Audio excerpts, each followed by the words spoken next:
সকাল সকাল ঘুম থেকে উঠে যদি এরকম সুন্দর ফুলের দর্শন হয়ে দিনটা শুরু করা যায়, আর তার সাথে তো ভগবান আছে, তাহলে কিন্তু দিনটা দারুণভাবে কাটবে, তাই না বলো? শুভ সকাল সবাইকে। সবাই কেমন আছে? আশা করি ভালো আছো, সুস্থ আছো। আমিও ভালো আছি, সুস্থ আছি, তোমাদের আশীর্বাদ ও ভালোবাসায়। আর সকালবেলা মনে হচ্ছে শিবানী কি পরে আছে, একটা ভিডিও করছিলাম আর এই যে সকালে যে এই যে নাইটির তলায় বেরিয়েছিলাম একটু, তোমাদের সাথে কথা বলা হয়নি। নাইটির উপরে যে চুড়িদার পরে যে জ্যাকেটটা পরি না, আর গাটা গরম হয়ে গেলে আর খুলতে ইচ্ছা করে না। তো সকালবেলা ছেলেকে খাইয়ে দাই দিয়েছি, বাসন মাজার জায়গায় বাসন অনেক পড়ে আছে। আর এসেছিলো আজকের ময়লার টাকা নিতে, এই যে দিয়ে দিতে হলো। 12 তারিখ, 10 তারিখের মধ্যে আসা, 12 তারিখে আসলো। এই যে নিয়ে গেল জানুয়ারি মাস থেকে দিয়ে গেল। আগে তো শুধু একটা সিঙ্গেল ছিল, এখন এটা অনেক কিছুর জন্য দিল। তো আর ছেলে যাবে এখন পড়তে, যার জন্য ঝটপট করে আমার ছেলে আমাকে কটা ভিডিও করে দিল। আর ওই যে বেরিয়ে যাচ্ছে ও রেডি হয়ে। মানে রিলস ভিডিও করার তো আমার মানে ক্যামেরা না ধরলে রিলস ভিডিওটা হয় না, জানো তো, স্ট্যান্ডে লাগিয়ে ভালো করে হয় না। আর আর কালকে নিরামিষ, তো আজকে কী রান্না করব? কালকে মাংসের একটু আলু আর ঝোল আছে, তো ওটা দিয়ে রাতে রুটি হবে। ও ভাত খেয়ে নিয়েছে, আমি জামা কাপড় সকালে ধুয়ে টুয়ে মিলে গেছি। আর এক ফাঁক দেখায়, এই যে শাকও সকালে ধোয়া হয়েছে। দুঃখের বিষয় হলো বাড়িতে একজন এসেছিল, আশা দিয়ে এই যে তাকে একটু নিমকি ভাজা একটু জল চা দিলাম, সে খেয়ে গেল। দিয়ে এখন হচ্ছে ওই কি বলে, আমিও বেরিয়েছিলাম, আমিও আসলাম, আমার সঙ্গেই আসলো, বললো যাবে। আমার ছেলের এখনও ঠান্ডা লাগছে, কান ফানগুলো ঢেকে নেবে, ওই দেখো ওই দেখো, দিয়ে ও বেরোবে। আর আমি এই যে বেরিয়ে আছি, আর আমার বর যতবারই ঘর থেকে বেরোয় না, তোমাদের একটা জিনিস দেখাই, এখানে বেরোবে কাজের জন্যে, আর এই যে পেঁপের দিকে একবার করে তাকাবে। উপরেরগুলো তবু ঠিক আছে, এই পেঁপেটা কি জানি পুর হয়ে গেছে কিনা, নাকি পাকবে, নাকি হলুদ হয়েছে না সবুজ হয়েছে, কিছু বুঝতে পারছি না। ছেলে পড়তে গেলে আমার এখন গ্যাস মুছবো, রান্না বসাবো, বাসন মাজবো, সবজি কাটবো। সবজি বলতে আজকে কিছু করবো না, শাকটা করবো। যে শক্ত ডাটা আছে ভাবছি রেখে দেবো, একটু মূলো ভাজবো। শাকটা যে পালং শাক না, রসুন ফোড়ন দিয়ে আমরা খাই না, আমাদের ভালো লাগে না। তো আজকে ভাবছি ওটাই করবো, কেন বেশি হয়ে গেলে শিম বেগুন দিয়ে করলে বেশি হলে কালকের জন্য থাকবে, আর কালকে খাওয়ার মতো নেই। কালকে নিরামিষ, মানে কি বলো তো, কালকে নিরামিষ তো বেকার থাকবে না। কুমড়ো ডগাটা উঠছে বেশ, দেখা যাক কত দূর কী ওঠে। আগেরবার তো ভালোই কুমড়ো দিয়েছিল, ডগাটাও ভালো দিয়েছিল, অনেকগুলো ডগা খেতে পেরেছিলাম। এবারে দেখাই যাক, এবারে তো অন্য টাইমে দিল। আগেরবারে কুমড়োটা কেটে নামিয়েছিলাম, পুঁই শাকটা তুলেছিলাম, এবারে পুঁই শাকটা কেটে নামাবো, তারপর কুমড়ো ডগাগুলো, মানে কুমড়ো হোক না হোক, ডগা আর ফুল খেতে পারলেই হবে। ফুলের বড়া আর ডগার হচ্ছে তরকারি, বুঝেছো? কুমড়ো পাতা বাটা, কুমড়ো ডগার তরকারি, কুমড়ো ফুল খেতে পারলেই হবে। তো হচ্ছে ব্যাপারটা। একটা জিনিস আমি খেয়াল করলাম, এখানে একজনের গাছে হয়েছে ফল, তো যেগুলো মুখ পুড়িয়েছিতে তাদের কয়েকজনকে দিয়েছে আর কি গাছের কলা। আমি যে আমার গাছের এত যাই হয় সবাইকে যে দিই, কখনো আমাদের জন্য দেয় না, যেহেতু আমরা ভাড়াটে। কিন্তু নামার সময় সে কথা বলে না, হ্যাঁ খেলো খেলো, তো আমাদের কিন্তু দেয় না, যেহেতু আমরা ভাড়াটে। কিন্তু নামার সময় তখন কিন্তু এই কথা বলে না।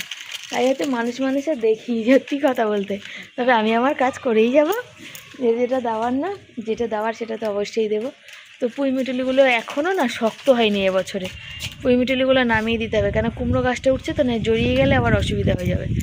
বেশ নিচে ছিল, সবাই ভেঙে চুরে ফেলে দিচ্ছিলো, আর যেহেতু উপরে একটু উঠে গেছে, এই ডগার সাথে উঠেছে, এখান থেকে উপরে উঠতে যেতে একটু লতিয়ে উঠতে সাহায্য হয়েছে। আর বেশ ডগাগুলো একটু মোটা মোটাও হয়েছে, আমার না ভীষণ ভালো লাগে কুমড়ো শাক খেতে, ডাটাটা ভীষণ। আর এখন অনেক কাজ আজকে, আবার মারা আজকে হচ্ছে যাবে ঘুরতে। মা শুধু মারা যাবে না, যে বউটা আমি ক্যামেরা করছিলাম পাশ থেকে গেল, ওরা যাবে, ওর বোনরা যাবে, ওখানে পাড়ায় অনেক মানুষ যাবে। আমাকে সবাই বলছিল, যে ছেলেগুলো মানে ট্যুরটা ছাড়ছে তারা, ওরা আজকে বলছিল যে তোদের বাড়িতে যে সেদিন বলতে আসলো যে কিরে পয়সা দে, আমার ছেলেকে দেখো সানগ্লাস পরে হীরা লাল হয়ে গেছে, দেখা বাবা একবার, এদিকে এদিকে এদিকে ঘুরবে না। বাচ্চাটা আছে কিন্তু, হ্যাঁ জুতোটা খুলে গেছে, বাচ্চাটা আছে দেখে সাইকেল নেবে, খেলছে, এদিক ওদিক চলে যাবে। আর সবাই বলছিল যে তোমরা যাবে না ঘুরতে, প্রতি বছর যাও, তো তার জন্যে। তো চলো সাথে থাকো, পরে আসি, ছেলে চলে যাক, ওকে কিছু বলে দিই তারপর। সোনা বাবা বেরিয়ে চলে গেল পড়তে, আর চান করে প্যান্ট রেগুলারের মতো যে কাজটা সেটা আমার জন্য রেখে গেছে। এই কাজটা আমাকেই করতে হয়, আর আমিই করছি। বাসনগুলো সব বাইরে বার করে দিয়েছি, গ্যাস মোছা বাকি আছে, রান্না করব। তারপরে তো মানে কাজের পর কাজ লেগেই আছে। ভিডিও পোস্ট করেছি, এখনও সে ভিডিও হওয়ার বাকি আছে। তারপরে রয়েছে হচ্ছে রান্না বান্না, তারপরে হচ্ছে টাইমে ফেসবুকে রিলস পোস্ট করা, সব মিলিয়ে মিশে মানে চলছে আমার। আর দেখো এখানে উপরে রেখেছিলাম ফোনটা, তারপরে আসলো একজন, সেজন্য ফোনটা কিন্তু ওখান থেকে সরিয়ে নিলাম। কারণ আমি তোমাদের বলেছি আমি কখনোই কারোর ডিস্টার্ব করে আমি আমার ভিডিও আমি করি না। আমি যখন আমি একান্তই দেখি ফাঁকা, তখনই আমি করি। কত সুন্দর হয়তো একটা রিলস ভিডিও করেছি, পোস্ট করে মানে হবে, সেই সময় কেউ হয়তো একজন চলে আসলো আর কি। আমি যখন দেখতে পাই যে হ্যাঁ সে চলে এসেছে ভিডিওর মাঝে, সেই ভিডিওটা আমি না মন থেকে না চাইলেও আমি ডিলিট করে দিই, দিয়ে আবার নতুন করে করি। তার কারণ হচ্ছে কখনোই যেন কেউ বলতে না পারে যে হ্যাঁ তুমি আমার মানে ফেস দেখিয়েছো বা আমাকে দেখিয়েছো বা তোমার ভিডিওর মধ্যে আমাকে কেন দেখিয়েছো, কোনো রকম কোনো যেন ঝামেলা ঝঞ্ঝাট যেন না হয়। আর একটা কথা, এই গত দুদিন ধরে এই মানুষটা আরও আগেও আমাকে কমেন্ট করেছে, আর গত দুদিন ধরে কমেন্ট করছে, বলবে তোমার ঢং, এদিকে বলো তোমারই একা সমস্যা, আবার দেখো ওত পেতে বসেও থাকবে হাঁ করে যে আমার ভিডিওগুলো দেখার জন্যে। এরকম অদ্ভুত অদ্ভুত মানুষ যে কোথা থেকে আসে আমি সেটা বুঝে পাই না।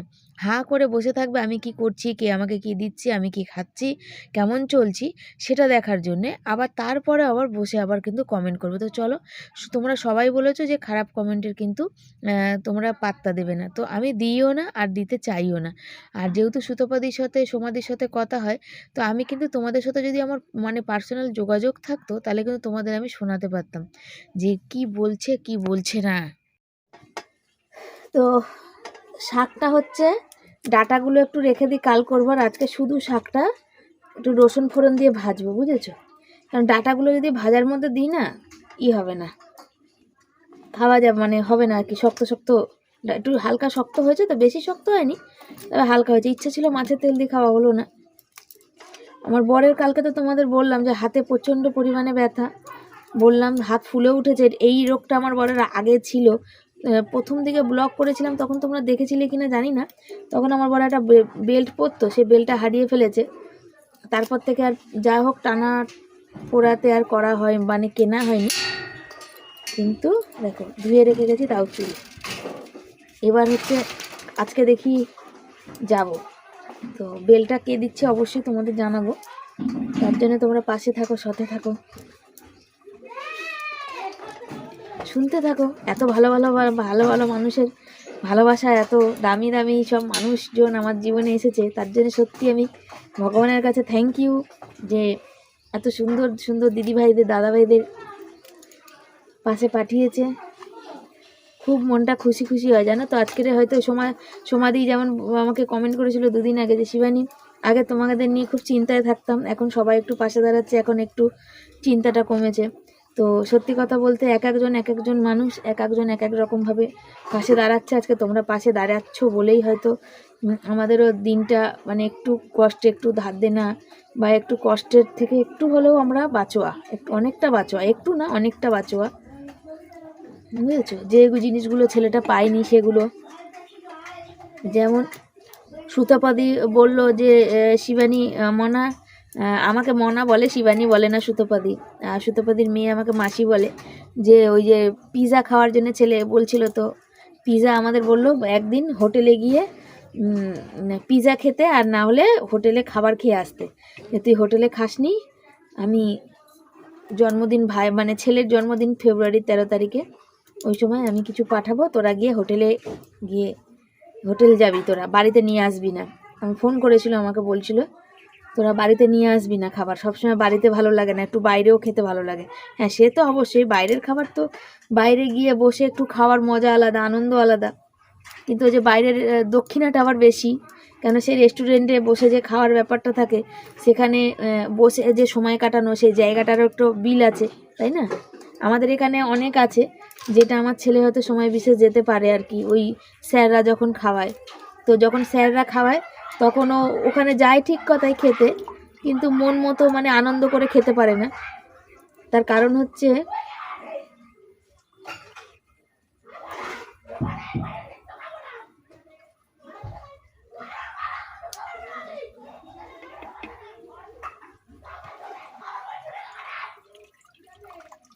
আর কথা বলা যাবে না, বসে পড়েছি রান্নার তোড়জোড় করতে। আর আজকে মা যাবে। আমার মার মুখে ভীষণ হাসি আর ভীষণ আনন্দ পাচ্ছে, জানো তো। জীবনে অনেক কিছু থাকে, যে অনেক শখ, আশা, আনন্দ থাকে, যেগুলো না আমাদের মতো গরিব ঘরে পূরণ হয় না। তো যাকগে, আমার বাবার জন্য কোনোদিনই আমার মা কিছু আনন্দ করতে পারেনি। লাস্ট বয়সে তো প্রচণ্ড বাবার শরীর খারাপ, বাবা অসুস্থ ছিল। আর প্রথম বয়সে তো খুব অভাবে জীবন কেটেছে আমাদের, তোমাদের তো বলি। আর এখানে দেখো আজকের বসাবো হচ্ছে ডিম বসাবো, আজ যেটা ভাতে দিয়ে দেবো, কেন কুকার আজকে আমার মাজা হয়ে গেছে, কালকে নিরামিষ। আর 2টো ডিম আছে, সে সুতাপাদি দিয়েছিল তখন এনেছিলাম। তো 3টে ডিম ছিল, ভেবেছিলাম আজকে মানে করার বা এগরোল খাওয়ার কথা ভেবেছিলাম, যে এগরোল খাবো। আমি তো বাইরে কিনে খেলে এক একটা এগরোল আমাদের এখানে 50 না 60 টাকা করে। তো 3টে এগরোল মানে অনেক টাকার ব্যাপার। তো সের জন্য আমি খাই না, আমি ঘরেই বানিয়ে নিই। আর 3টে ডিম রেখেছিলাম এগরোল করে খাওয়ার জন্য। তোমাদের ওই যে ভাগনা আসলো, ভাগনাকে দিয়ে দিলাম। ভাগনার জন্য একটা করলাম, তবে দেখা গেল ভাগনা খেলোই না, কেন ওর যেখানে থাকে রেগুলারই নাকি ওকে ডিম দেয়। সেজন্য ডিমে একটা অভক্তি তৈরি হয়েছে ওর, ও মাংস দিয়ে ভাত খেয়েছে। তো যাকগে, তাও আমি ওর জন্য করেছিলাম বলে তাও অর্ধেকটা খেয়েছে, আর অর্ধেকটা মানে এমনি চটকে ফটকে রেখে চলে গেছিলো আর কি। জিনিসটা নষ্টই হয়েছে, কেন ও ঝোলের মধ্যে একদম চটকে ফেলেছিল, সেটা আর অন্য কেউ খাবে কি করে বলো, তার জন্যে। আর এখানে আজকে 2টো ডিম আছে, একটা ছেলেকে ভেজে দেবো আর একটা হচ্ছে বরকে করে দেবো। বরকে, আর কালকে তো আমাদের নিরামিষ, তো ওই দিয়েই হয়ে যাবে। বর অর্ধেক খেয়ে গেলে অর্ধেক আমার জন্য রেখে যায়। তো এর নামই তো সংসার, সব মিলেমিশে একসাথে থাকবো, অল্প জিনিস ভাগ করে খাবো। শুধু আমার করে হবে? আমি তো আমার ছেলেকে যেমন জন্ম দিয়েছি, তার দায়িত্ব কর্তব্য আমার, তো একে ভালো রাখার দায়িত্ব আমার। আমরা যা কষ্ট করছি তার জন্যই তো করছি, আমাদের আর কি, আমাদের জীবন তো কেটে গেল। তো এই কথা বলতে বলতে দেখো পেঁয়াজ আর রসুনটা দিয়ে দিয়েছি। আর পালং শাক আমরা কোনো দিন খাইনি, জীবনে ফার্স্ট টাইম এরকম ট্রাই করছি। মানে আমি প্রথমবারই আজকে খাবো। তবে কী বলো, ভয়েস দিচ্ছি তো তাই তোমাদের বলে দিচ্ছি, পালং শাকের কিন্তু সেই লেভেলের টেস্ট হয়েছিল। এইভাবেও পালং শাক কিন্তু টেস্ট, অনেকে খায়, আমি বলবো না খায় না, অনেকেই খায়, কিন্তু আমি খাইনি কোনো দিন, আমি প্রথমবার খেলাম। তাই প্রথমবার খেতেও কিন্তু আমার সেই লেগেছে। তবে এর মধ্যে আদা ফোড়ন দিলে মনে হয় একটু বেশি টেস্ট হতো, কলুই শাকের মতো। আদা আর ওই যে চালের পিটুলি, তো আমি চালের পিটুলি দিয়ে আমার শাক ভাজা খুব একটা ভালো লাগে না, কেন এই শাক এমনি জড়ো জড়ো হবে। আর ওই যে খেসারি শাক বলে বা অনেকে কলুই শাক বলে, ওটা যেহেতু ছাড়া ছাড়া, তাই জন্যে ওর মধ্যে পিটুলি দিতে হয়। আর আমার শ্বশুরবাড়িতে আমি দেখেছি কলুই শাককে ফ্যান দিয়ে করতে। তো এখানে আমার ছেলের সাথে কথা হচ্ছে, ছেলে বলছে মা দিদিনরা কখন যাবে? তাই বললাম যাবে। বলছে দিদিনের ব্যাগ কে বয়ে দেবে তুমি? আমি বললাম বাবা আমি তো তুলতেই পারি না, আমার তো 2টো কাঁধে যন্ত্রণার জন্যে মানে আমি পারিই না। তবে বেশ আনন্দ। তাড়াতাড়ি রান্নাবান্না করছি, খেয়ে দেয়ে। আর কালকে সারা রাত ঘুমাতে পারিনি, তার কারণ ডাক্তারকে আমি, আমাদের এখানে একজনের থাইরয়েড আছে, সে মানে এমনি এই ব্লাড ফ্লাড মানে টেস্ট করে আর কি। তাকে বললাম আমি যে আমার ইদানিংয়ে রাতের ঘুমটা একদমই চলে গেছে। আর তার মধ্যে হচ্ছে কুকুর, আমার এই যে বাচ্চা 2টো দিয়ে হয়েছে না, তার মা সারা রাত আমার মাথার গোড়ায় দাঁড়িয়ে বসে বসে চেল্লায় আর কাঁদে, যার জন্যে আরোই মানে ঘুম একদমই হয় না। তো বললো যেহেতু থাইরয়েড তোমার এত বেশি, আস্তে আস্তে তোমার এই ঘুমটা চলে যাবে। তুমি দেখতে পারো ইউটিউবে এরকম অনেক ডাক্তারের ভিডিও দেয়, তারা সমস্ত বলে কী কী সমস্যা হবে। তো মিলিয়ে দেখছি সত্যিই তাই। জানি না থাইরয়েডটা কমছে কি না, আমার না মানে ঘাড়ের পিছন দিক দিয়ে মনে হচ্ছে মাংস গজাচ্ছে, মানে পিঠের ওই উপরটা দিয়ে। যদি আমি দেখাতে পারতাম তোমাদের, তাহলে হয়তো তোমরা দেখে বুঝতে পারতে বা আমাকে জানাতে যে কী সমস্যার জন্য এই জিনিসটা হচ্ছে।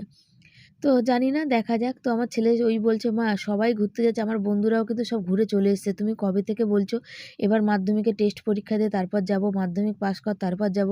করতে করতে 12 ক্লাসও পাস করতে চলে আসলাম, কিন্তু আমাকে কোথাও নিয়ে যাচ্ছ না, আমি ঘরেই আছি। কোথাও তো একদিনের জন্য বেড়াতেও যাই না, ওই ঠাম্মা বাড়িতে যাই, তাও একদিনের জন্য, তাও ওখানে গিয়ে কোনো মজাই হয় না। তো যাকগে, তো দেখি আমার ইউটিউবের পেমেন্টটা কবে কি হয় আর কি। পেমেন্টটা হলে যেটুকু দেনা আছে, আমার কিছু দেনা আছে, ওইটুকু দেনা দেবো। আর 2-4 হাজার টাকা ভাবছি যে রাখবো, ছেলেটাকে নিয়ে একটু ঘুরতে বেরোবো। কেন বলো তো, সত্যি কথা, ও তো ছোটো মানুষ, ও কোথাও যেতে পারে না। ওই স্কুল থেকে গেছিলো, তবে কি বলো তো, বাবা মার সাথে যাওয়া আর স্কুল থেকে যাওয়া। যেদিন স্কুল থেকে ঘুরতে গেছিলো প্রচণ্ড বৃষ্টি ছিল, তারপরে কি বলো তো ওর বমি হয়, ওকে সামলানোর মানুষ ছিল না। তো ওখানে ঘুরতে গিয়ে বৃষ্টির জন্য তো একদম ঘুরতেই পারেনি। কাটাকাটি করে নিচ্ছি, আর ছেলে পড়ে বাড়ি চলে আসলো, বাজে 2টো বাজতে যায়। আর হচ্ছে আমার মারা যাবে, তো যাওয়ার সময় একটুখানি আর যাবো মোড়ের মাথায়, যেহেতু আমার মা কোনোদিনই কোথাও বেড়াতে যায়নি জীবনে। আমার মাও অনেক কষ্ট করেছে, এই প্রথম মানে কোথাও ঘুরতে যাচ্ছে। তো ওই চালের দোকানে আমরা রিচার্জ করি, রিচার্জের জন্য এসেছিল, তো সেখান থেকে আমাদের বাড়ি একটু এসেছিল। সে দাদাও বলছিল যে বাসে খুব কষ্ট। আমি বললাম আমিও মাকে তাই বলেছি, এই যে বেলা 4টে-5টা থেকে বাসে উঠবে, কাল সকাল অব্দি একভাবে বসা খুবই কষ্ট, সত্যি খুব কষ্ট। আগে আমরা যেতাম নাইট টু নাইট। যে শাকটা ভেজেছি দেখে নাও, রসুন দিয়ে প্রথমবার পালং শাক ভাজা। জানি না আগে কোনোদিন খাইনি, ফার্স্ট টাইম ট্রাই করবো, কেমন হবে জানি না, শুধু লোকের শুনে। চলো শাকটা করে নিই, ছেলে ঠাকুর দেবে। শাক হয়েছে, ডিম হবে, মশলা এখনো বাটতে পারিনি, আগে ভাজাটা বসিয়ে নিই। সব কিছু দিয়ে, মূলো দিয়ে, সিম দিয়ে, সব দিয়ে ভাজা বড় করে ভাজবো। কেন আমি এই ডিম সোনাবাবুকে বললাম একটু ক্যামেরা ধরে দেয়, এরকম জায়গায় দিয়ে কেউ ক্যামেরা ধরে দিয়ে ক্যামেরা করে দিলে একটু সুবিধা হয়, বা স্ট্যান্ডে যদি রাখতে পারতাম। তো স্ট্যান্ডটা যেমন আছে তেমন তো তবুও আছে, কিন্তু রাখার জায়গা নেই দুর্ভাগ্যবশত। আর এখানে অনেকটা ভাজা একসাথে করবো, কারণ দুপুরেও খাবো, রাতেও আবার একটু রুটি খাবো। রাতে যেহেতু ওই যে ডিম করে দিয়েছি, আজকের মাংসের ঝোল আছে, ডিমটা তো এবেলাই খাওয়া হয়ে যাবে, রাতে তাহলে খাবো কি দিয়ে? হ্যাঁ ঠিক আছে, আমি একটু ভাত খাবো সেজন্যে। আর এই যে এখন আজকাল কি বলো তো, অনেক রাতে আমি ভিডিওতে ভয়েস দিই, একদিনের ভিডিও আমার তো স্টকে থেকে গেছে। সে শ্বশুরবাড়ি গেছিলাম, একদিন আপলোড দিয়েছিলাম, হয়নি বলে। আর ছেলের এখন প্রচণ্ড পড়ার চাপ, রাতে অনেক রাত অবধি অনলাইন ক্লাসে, ওর জন্য আমাকেও জেগে বসতে হয়। আজকে কি জানি কি মনে হলো যে ডিমের তরকারির মধ্যে একটু কড়াইশুঁটি দিই, তাহলে আলুর দমের মতন খেতে লাগবে। একদিন একটু আলুর দম আর রাইস খাবো, বা চিলি চিকেন আর রাইস খাবো, অনেক দিনের ইচ্ছা, দেখি পূরণ করতে হবে। বুঝতে পারবে না, এদিকে চেল্লাবে, দেখো প্রতিটা দিন দুপুরবেলা এখানে এসে এখানে একবারে কাউ কিচির শুরু করবে, বন্ধ হবে না, শুনতে হচ্ছে তোমরা একদম। দেখো এই যে দরজার কাছে দাঁড়িয়ে দেখো, আমার বড় আমাকে দেখছে, আমি বলছি বলে প্রতিটা দিন, কোনো দিন থামে না, কোনো দিন বন্ধ হয় না। যে মানুষ 10 মিনিট বসবে তার কোনো উপায় নেই, একেবারে সারাক্ষণ। তো রান্না বান্না ওই যে হয়েছে, আর আমি এখানে উঠে বসেছি আর ভিডিওর ডিসক্রিপশান লিখছিলাম আর কি, ডিসক্রিপশান লেখা হয়ে যাবে। ভাত হয়ে গেছে, খেয়ে দিয়ে আবার মারা কখন বেরোবে যাবো। আমার বড় মানে বলতে দেবে না, জানো তো, বলতে দেয় না, ঝুট ঝামেলাও পছন্দ করে না, ওই জন্যে আমাকে এই দেখছে। আগে কিছু বলতাম না, মানে এরা আমার কথার আওয়াজ পাচ্ছ, পাবে না। দুপুরের খাওয়া দাওয়া নিয়ে হাজির। এই যে হচ্ছে এখানে ভাত হয়েছে গরম গরম, এখানে শিম আর মূলো আলু একসাথে অনেকটা ভাজা হয়েছে, যাতে এটা দিয়েই তো খাওয়া হবে। আর শাক হয়েছে এখানে, পালং শাক রসুন আর পেঁয়াজ ফোড়ন দিয়ে করেছি, কাঁচা লঙ্কা দিয়ে। ছেলের জন্য ডিমের ভুজিয়া, ধনেপাতার চাটনি, আর এই হচ্ছে আমাদের শো স্টপার ডিমের কারি, যেটা আমার ছেলে ভালোবাসে, একদম শুকনো শুকনো, আর এইরকমই ভালোবাসে, জানো তো, ওই জন্য এরকমই করেছি। এই হচ্ছে আজকে আমাদের রান্নার মেনু। তবে এই ভাজাটা দিয়ে আর শাকটা দিয়ে আমি ভাত খাবো। শাকটাও দারুণ হয়েছে, আর ভাজাটাও কিন্তু দারুণ হয়েছে, ধনেপাতা আছে, এটা আছে, সব আছে। চলো তো খাওয়া দাওয়া শুরু করি। শুয়েছি, চোখটা খুলতে পারছি না, মা বলেছিলাম ফোন করতে, ফোন করেছিল যে যখন যাবা এখান থেকে আমায় ফোন করো, আমি যাবো আগে, তাই ফোন করেছে। আমাদের পাশের বাড়ি ওরা সব যাচ্ছে বেড়াতে, ওরাও বেরোইছে, আর আমি দেখো আবার চুড়িদারটা পরলাম নাইটের উপর দিয়ে, এই যে আমি যাচ্ছি। গলাটা মনে হয় একদম শুকিয়ে গেছে আমার, শুকিয়ে কাঠ হয়ে গেছে, এত জোর ঘুম এসছে, আর ঘুমে ভালো লাগছে না, ঠান্ডা লাগছে। একটু শুয়েছিলাম কালকে রাতে, সারা রাত ঘুমাতে পারিনি, আজ একটু শুয়েছিলাম, আর 3:20 থেকে ঘুম ভেঙেছে, তখন থেকে এই উঠেছি, আর ঠান্ডা লাগছে, বেশ কনকন করছে। চলো দেখাই, আমার ছেলের মনটা ভীষণ খারাপ, ও বলছে শরীরটা ভালো না তাই বলছে, কিন্তু আমি জানি ওর মনটা ভালো না, ওর মনটা খারাপ, বুঝেছো তো। চলো তোমাদের বাসটা দেখাই, আর অনেক বছর যাই না, একটা সময় তো আমরাও যেতাম এরকম বাসে করে ঘুরতে, তার জন্য ওর মনটা খারাপ করছে। ওইখানে সব দাঁড়িয়েছে, ঝিলপাড়ের মুখে দাঁড়ায়নি, কত দূর বাস দাঁড়িয়েছে। চলো কাছে যাই, তারপর দেখাচ্ছি। কি বলেছিস না, ভালো করে থাকবা, মায়ের কথা শুনবা, হ্যাঁ কি বলেছি, বদমাশি করবো না শোনা, ঠাম্মাকে দেখবা, ঠিক আছে, ঠাম্মাকে কিন্তু হাঁটতে পারে না, তুমি হাত ধরে ধরে হাঁটাবা। আর ওই যে বাস, প্রথমবার ঘুরতে যাচ্ছি, মুখ ঘুরতে যাচ্ছি প্রথমবার, কেমন লাগছে বলো? সবাই আমাকে জিজ্ঞেস করো তোমার মাকে, তোমাকে লাগে দেখতে পাই না। যে মা যাচ্ছে, জীবনে প্রথমবার ঘুরতে যাচ্ছে, কোনোদিন যায়নি আগে, কোনোদিন শখ কি ঘুরতে যাওয়া কি কোনোদিন বোঝেনি। বলেছিলাম মাকে, মা চুড়িদার পরে যাওয়ার কথা, যায়নি। তো আমাদের সঙ্গে আমরা আগে যখন ট্যুরে যেতাম এরাও যেত, এরা এবার এই ট্যুরে যাচ্ছে। আমাকে সবাই জিজ্ঞাসা করছে, কিন্তু আমরা তো যাইনি। আমার ছেলে, আমি অনেক বছর কোথাও যাইনি, খারাপ লাগে যখন চোখের সামনে সবাই সেজে গুজে যায় না, ওটা একটু কষ্ট হয়। বাসটা ভালো করিসনি, তাও মনে হচ্ছে আমার মায়ের চিন্তা সারা রাত কি করে থাকবে। মাদের বাস চলে এসেছে, তবে ভলভো বাস আসেনি, এটা অন্য কোনো বাস এসছে, তবে এই বাসে সবাই যাবে। আর মা সবাই মানে ভীষণ আনন্দ সহকারে, আনন্দ মানে খুব আনন্দ। আর এখানে উপরে যত বড় বড় ট্রলি আছে সব ট্রলিগুলো এখানে তুলে দিচ্ছে। আর সবাই আমাকে তো বললাম যে জিজ্ঞাসাই করছে, মনটা একটু খচরমচর করছে আর কি, তবুও সবাই যাচ্ছে, খুব আনন্দ লাগছে আর কি দেখে। ঘুরতে গেলে একটা আনন্দই আলাদা। কিন্তু মাকে নিয়ে একটু টেনশন, যথেষ্ট টেনশন আছে আমার, কারণ ওনার হাঁটু প্রচণ্ড ফোলে, হাঁটুতে ব্যথা, পায়ে ব্যথা, বয়সও তো হয়েছে না। আজকে ওনার তো একটু আধটু বয়স না, অনেক বয়স। তারপর শরীরের উপর দিয়ে ওনারও অনেক জীবনে ধকল গেছে, জীবনে অনেক কষ্ট উনিও করেছে আর কি। তো এই দেখো বাস ছেড়ে দিচ্ছে, আর আমরা সব টাটা করতেই আছি আর ক্যামেরা অন করে আছি। এবার চলো আমিও বাড়ির দিকে যাব, গিয়ে বাড়িতে আমাকে এখন চান করতে হবে, কেন পরে বলবো। মা ভাইরা গেল, আমার মাসির ছেলে ওরা গেল, আর সবাই আমরা যেহেতু যেতাম তা সবাই বলছে, অনেকদিন পরে ট্যুর হলো আর কি। মাঝখানে কয়েক বছর যেহেতু লকডাউন টকডাউন যাচ্ছিল, সব বন্ধ ছিল, আমার বলেই যাচ্ছে। আর কি করা যাবে, মনটা একটু খচখচ করে আর কি। তাহলেও সবাই ঘুরতে গেলে আনন্দই লাগে, তাই না? কিন্তু আমি বাসে উঠতেই পারছি না। আমি যে ওখানে বাসটাকে দেখে বমি শুরু করেছি, সবাই বলছে এই যে দিদি শুরু হয়ে গেল গো, তুমি এই বমি করা। বলছি না, সেটা ব্যাপার না, কিন্তু বাসের গন্ধটা আমার মানে একদমই সহ্য হয় না আর কি, আমি নিতে পারি না বাসের গন্ধে। ওই জন্য আর আনন্দ করে যাওয়া হয় না। যাক গিয়ে ঘুরে আসুক, যদি কোনোদিন জগন্নাথ দেব চাইলে আমরাও যাব, আমাদেরও আনন্দ করে তখন যাব। এখন চাইনি তাই আমরা যেতে পারিনি। আর আমার মার জন্যই ভালো লাগছে, যেহেতু জীবনে অনেক কষ্ট করেছে, আমরাও করেছি, আর এই প্রথমবার মা যাচ্ছে আর কি, ভালোই লাগছে। চলো, মাদের ছেড়ে দিয়ে আসলাম, ওখানে কুকুরের পটিতে ভর্তি ছিল, ছোঁয়া লেগেছে, কি হয়েছে, পা মাখামাখি করেছি, সবাই তাই করে ফেলেছে। এই বাড়িতে এসে এখন আবার চান করলাম, জামা কাপড় ধুলাম, আমার বরকে বললাম একটু, আমার তো নাইটি আর নেই। তুমি নাহলে বাড়িতে পারলে তোমার বাড়িতে ধুলে, যারা মাখামাখি করে চলে গেছে তারা কি করবে? আমি তো বাড়িতে এসেছি করলাম, ঠিক আছে বাবা, পুরো একবার চ্যাপকায়, আবার বড় বড় লেদা। তারপরে হচ্ছে এই নাইটিটা পরেছি, এখন ওই নাইটিটা যদি না ভালো করে চিপড়ে আমার বর মিলে শুকায়, কাল সকালে পরতে পারবো না।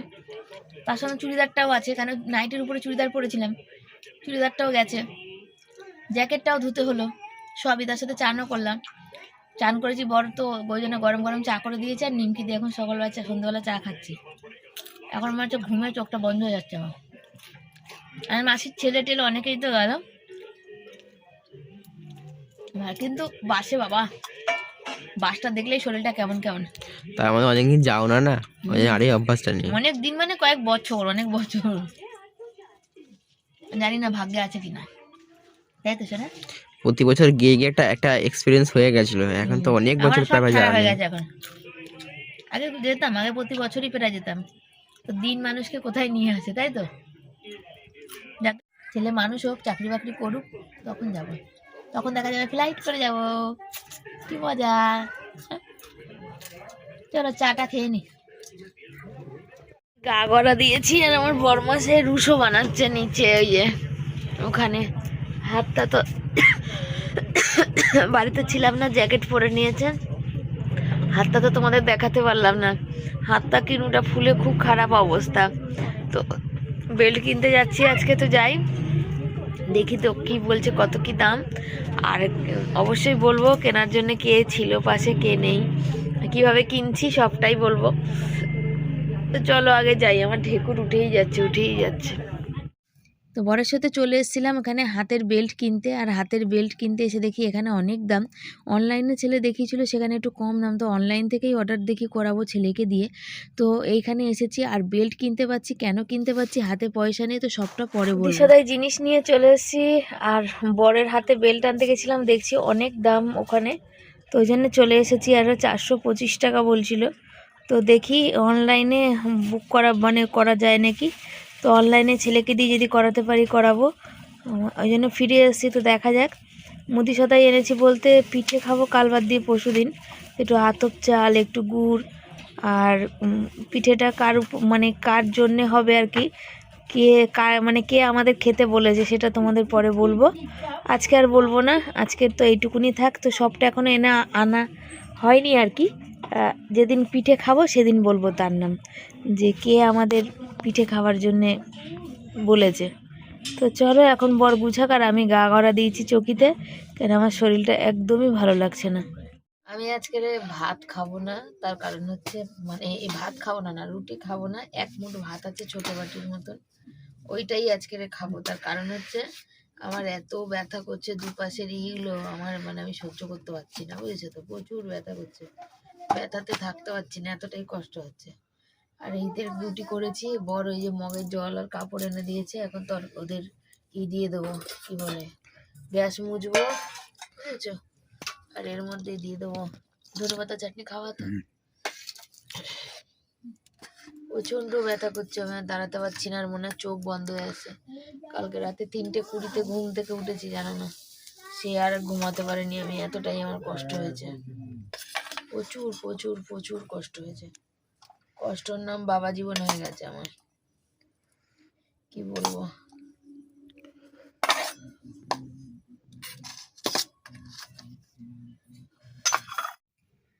তোমরা পাশে আছো, সাথে আছো বলেই আমাদের হয়তো দিনটা এত সুন্দর কাটছে, আর একটু একটু করে একটু আনন্দ হলেও পাচ্ছি। একটু মাংসের ঝোল দিয়ে ছেলে মুড়ি খাচ্ছে, যেটাও খেতে খুব ভালোবাসে, আর আমারও ভাত খাওয়া হয়ে গেছে। আমি না, ভাত খাওয়া আমার এখনও হয়নি, আমি এখানে গ্যাস মুছে তারপরে খাবো, কেন আমি বুঝতে পারছি না, আমার প্রচণ্ড হাত পা গা যন্ত্রণা করছে। আর যেহেতু সন্ধ্যাবেলা চান করেছি, শরীরটাও আমার কেমন লাগছে, মাথা চোখ দুটোই যন্ত্রণা করছে। তো চলো, আজকের ভিডিও এই অবধি রাখলাম বন্ধুরা, কেমন লাগলো অবশ্যই জানিও, যদি ভালো লাগে লাইক কমেন্ট শেয়ার করো, যারা নতুন বন্ধু চ্যানেলটাকে সাবস্ক্রাইব করো, যারা ফার্স্ট থেকে লাস্ট অবধি দেখেছো ভিডিওতে তাদের অসংখ্য ধন্যবাদ, তারা পাশে আছো সাথে আছো বলে এত সুন্দর করে জীবনটা কাটছে। আর সমস্ত বন্ধুদের থ্যাংক ইউ, যারা আমাদের পাশে আছো, ভালোবাসা দিচ্ছ, সবাইকে থ্যাংক ইউ। কমেন্ট করো তোমরা, লাইক করো, কমেন্ট করো, আর ভালো লাগলে একটু শেয়ার করো।